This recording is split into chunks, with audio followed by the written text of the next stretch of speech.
Hey everyone, I'm Mark and I make minis in HeroForge.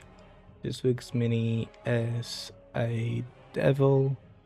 His name is Geryon and he is a pit lord. Now, the reason why I was just kind of inspired to do a devil is because one of my favorite games is Heroes of Might and Magic 5, and in my opinion, I think it has the best art direction. There's this one unit I really love from the Inferno faction, and it's the Pit Fiend. And Pit Fiends are just like really freaking awesome. They have like this almost like a dragon-like body with skeletal wings, which are like growing backwards. So I was very much kind of like inspired by this Pit Fiend design when I was like making my own Pit Lord. Geryon is kind of like result of that.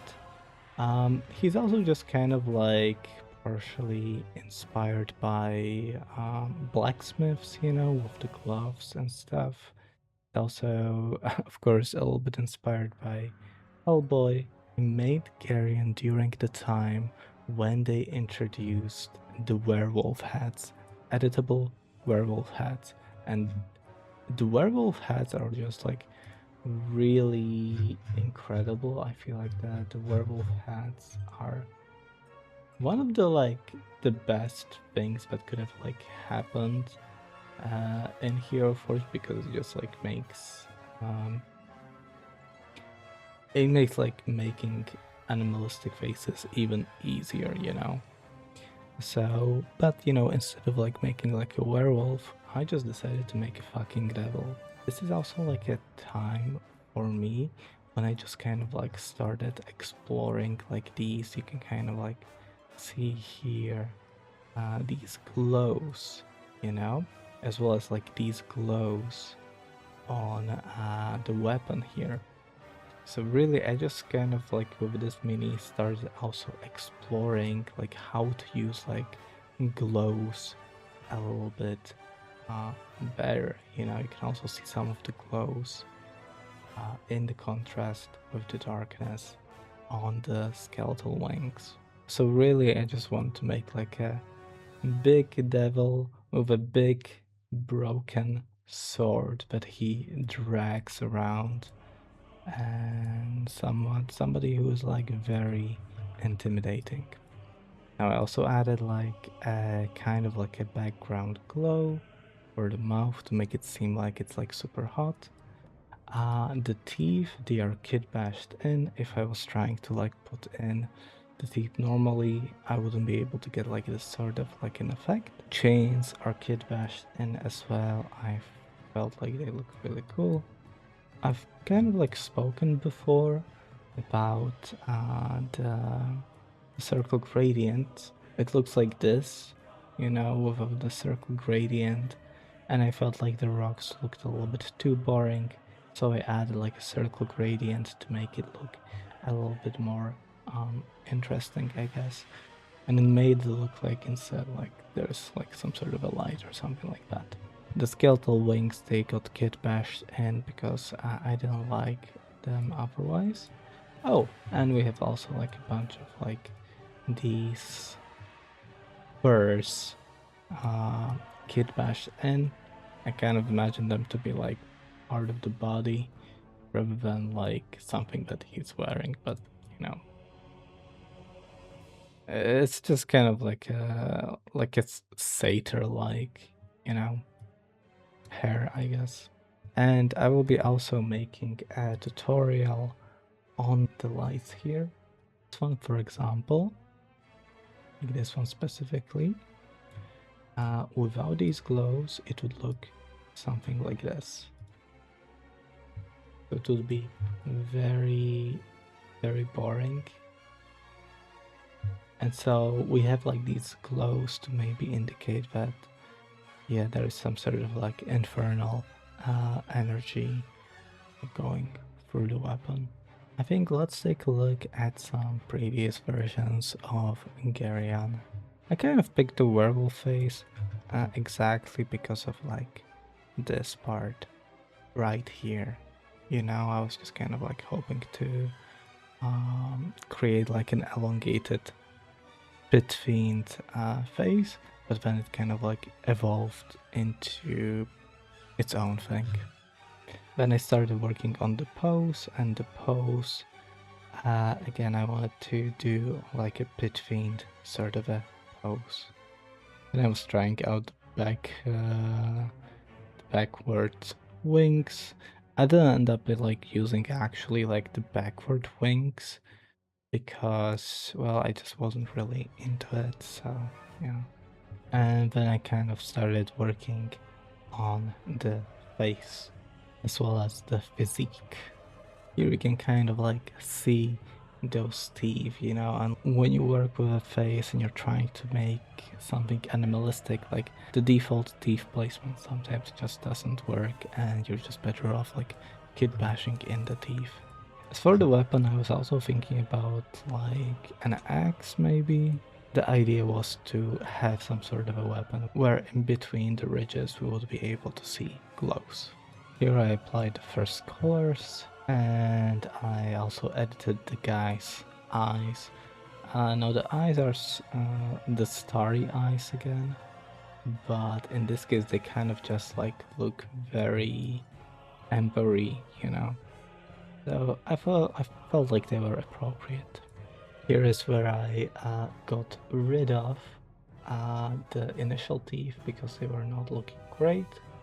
And then I had the idea to put a sort of like a small horn on the head. And again, this teeth are kid bashed in, you know, so I just kind of like increased the size of the teeth, and then I just made sure that the teeth were following the jaw structure, and it ends up looking pretty gnarly while also looking pretty natural for a devil. And with the werewolf hair also came some uh, hair customization. So here I'm using also the werewolf facial hair and also werewolf hair, you know, and I thought it looked perfect. Then I started setting up the floor, and with the floor, it was always the idea that it would be something like uh, mm, a lava maybe poking uh, out of these rocks, you know.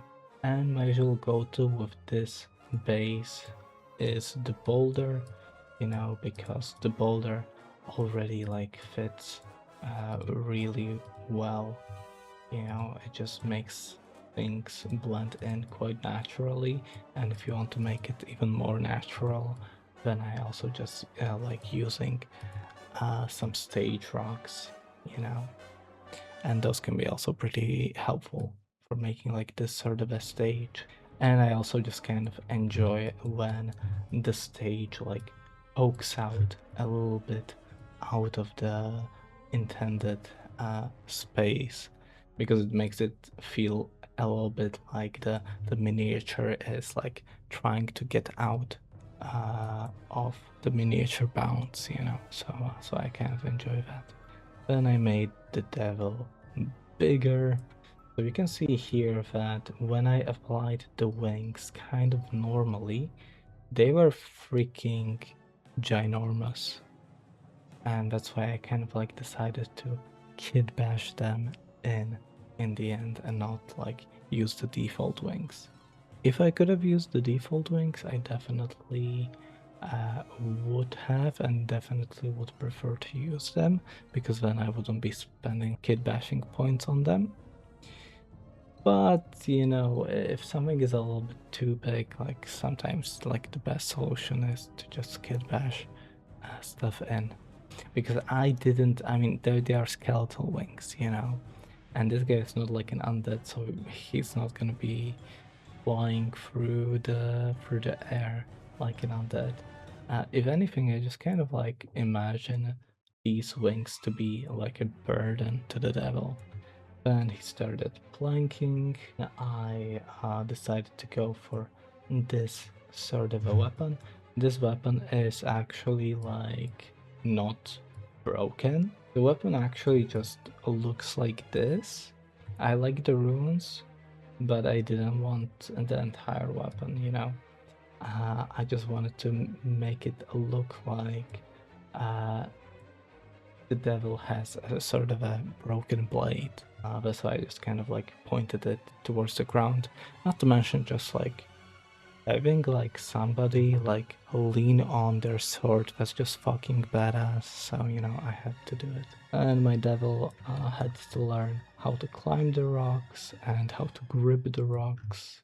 And we were slowly getting there. The stuff I had to do like manually, because you don't really have poses touching rocks in HeroForge. That's a pretty respectable squad. And I believe this is where we finished posing the character, and I think this kind of ended up looking more natural. The choice for this armor was like pretty straightforward. Like I just wanted the musculature of the character to be like visible, so I want something that would like show off the muscles pretty nicely. Not to mention I also just wanted to like put chains around his like huge arms and stuff. And then I thought it would be also just fun to have some sort of like cracks going through his body. And this is where I was trying to bring in the wings. The main issue with the wings was that they were like poking way too much out of the base, and I just wanted something a little bit humbler that would actually just fit. Then I started adding the hair. Now this hair is again like another like a werewolf part, so that was kind of like neat that we had it. And I just like stacked like a bunch of them on top of each other with different sizes. Then I kit bashed in those skeletal wings, which I could make much smaller and less crazy. I did the magma sort of effect. I added a chain, you know. The chain also has like a small glow effect, I believe, on its low sides. It has a glow here on the midtones, and it has a glow on the shadows, you know, and that's why the chains are kind of like glowing with a bit of a lava theme thingy. Then I started working with the lights on the mini, so we have like one light in front here, and we have one light in the back here, casting a shadow. And regarding projected decals, we have like a bunch of them. So we have like one here, and it's just like a gradient to help the transition between the fur and the skin look a little bit smoother, and also just to make the effect of darkness a little bit nicer. Then we have also like one here, and this one specifically affects the wings. It makes like the back side of the wings a little bit darker, but also I made it so the back side has like slight glow to it, so the skeletal wings at that point like start glowing in the dark. And then we have like one projected decal in the front right here on the rocks, make them a little bit more interesting and to add to the cohesion of the glow right here, probably from the rocks. Alright, that's it for this mini and my pit lord. Thanks so much for watching, and yeah, if you enjoyed it, let me know. Take care, and bye bye.